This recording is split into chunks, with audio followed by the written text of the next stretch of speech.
Hello everyone, I'm Jensen. Today is Monday, March 1st, and from a new phase in Ohio's vaccination plan to gas prices up in Toledo, I have all the stories you need to know to get in the loop today. But first, we had another beautiful spring-like day. Will this warm weather stick around?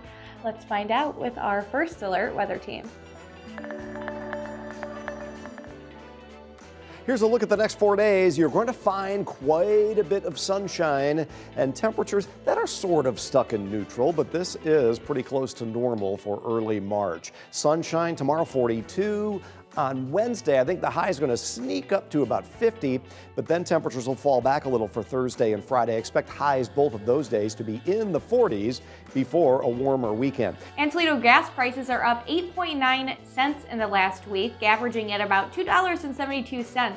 And that's according to Gas Buddy's survey of 315 stations in the city. Gas prices in the 419 are 36.2 cents per gallon higher than a month ago and stand 47.2 cents per gallon higher than a year ago.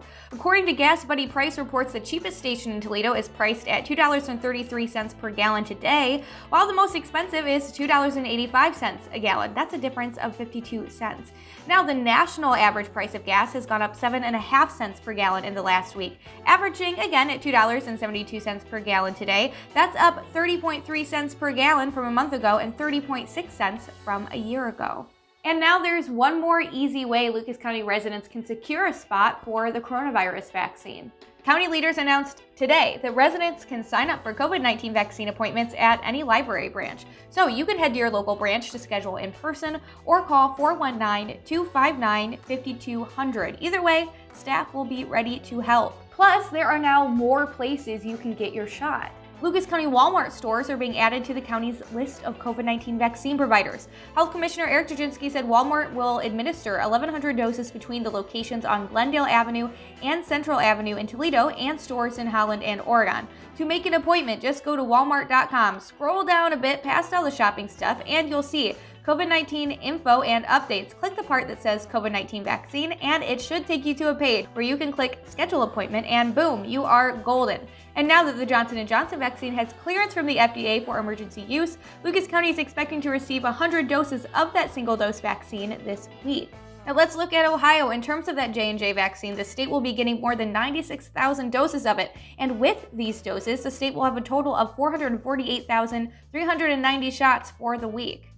And since the supply of the vaccine is increasing, Ohio is expanding its eligibility starting as early as this Thursday. So let's take a look at who will qualify for the vaccine starting this Thursday, March 4th. Phase 1C includes those with certain medical conditions and a new group of occupations. Phase 2 continues on lowering that age requirement. But to be clear, everyone I'm about to mention qualifies on the same day. So again, that is this Thursday, March 4th.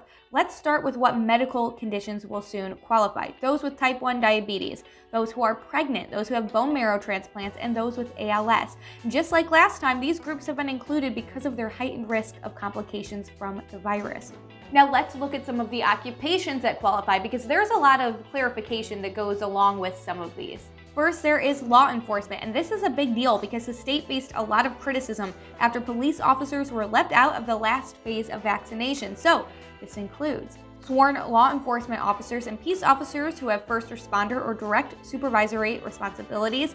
These persons must be active duty, so working a regular minimum of 20 hours per week. This does not include retired, special, or reserve persons. This group also extends to corrections staff, including probation and parole staff, who provide direct services to an adult or juvenile inmate or a court-supervised individual. DeWine said individuals who have a valid active firefighting certificate in the state of Ohio who are active members or employees of a recognized Ohio Fire Department will also qualify Thursday. Again, this does not include retired, emeritus, or reserve individuals. Next up are childcare workers. This includes administrators, lead and assistant teachers, and substitutes enrolled in Ohio's professional registry who are currently working in open childcare and pre-K programs. DeWine said licensing specialists employed by the Ohio Department of Job and Family Services or county job and family services agencies also fall into this group.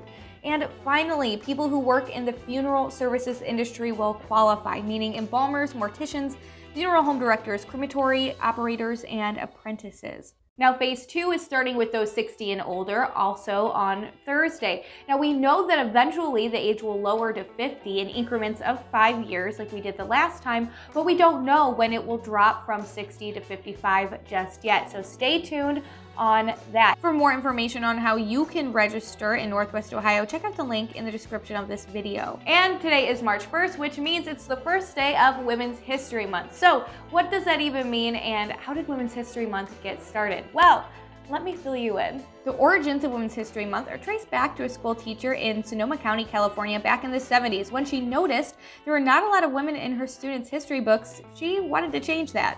In '78, she helped create a Women's History Week for the district, and that idea spread from there. Districts across the country started copying that curriculum and using the week to teach kids about unsung female heroes.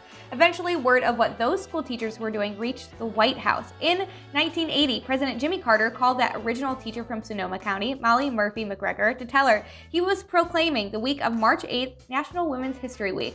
In the years that followed, Reagan followed suit, issuing an annual proclamation designating Women's History Week.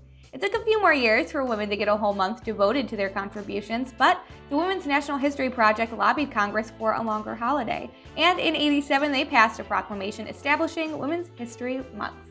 But that is all I have for you today. If you liked this video, hit that like button and of course subscribe to our YouTube channel.